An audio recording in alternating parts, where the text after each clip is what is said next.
They were blindfolded, taught how to use the Braille machine to identify money, and also experienced hands-on the challenges of rehabilitating persons who are blind or visually impaired. For several days, this group of enthusiastic Jamaicans gathered at the headquarters of the Jamaica Society for the Blind in Kingston, Jamaica, to be trained as adjustment to blindness specialists. They shared with us the challenges they faced and their outlook.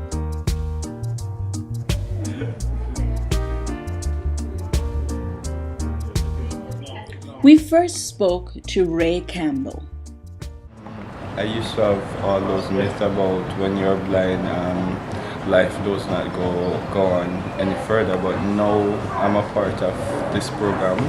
I get to understand that when you're blind, there's life after blindness. The third day, when we had to be blindfolded, it was very fascinating. When the blindfolded let you see that you're in a not real you're a part of the world. Although you're blind, you cannot see, but you're a normal person just the same. You see in your own ways. Another participant was Sharon Wallace. The fact that you lose one sense doesn't mean that you are dormant or that you have no use in life, you know. Wearing a blindfold, and I felt like all around me was pure darkness. I felt confused. It changed my whole outlook on these persons.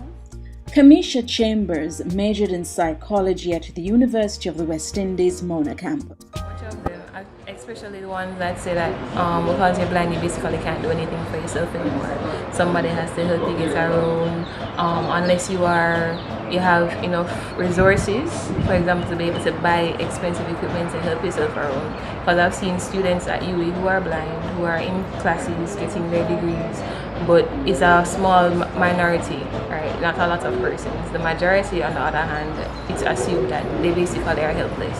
Mm-hmm. But in being here, I realized that you don't really have to be up there to be able to function. Even with a cane, even with a rehabilitation officer, you can be adjusted to life in a way you can function on your own. And there's Gloria Adigold, who opted for the program out of curiosity. I chose this program because I have an interest in finding out really how blind people operate. We have always seen them or heard about them, but to get into probably their headspace or how they think, how they operate, yes, that's why I'm here. One of the myths that I had was that once one is blind, their other senses are heightened, which I realize is not true, because you may be blind and deaf also, you may also be crippled, so being blind doesn't do anything to the other senses. It's just one of the senses that are missing, but the others are there.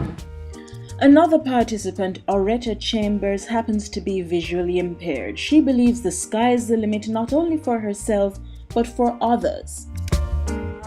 I found it to be very interesting because I know what it is to be blind, because at maybe age 13, I fell ill.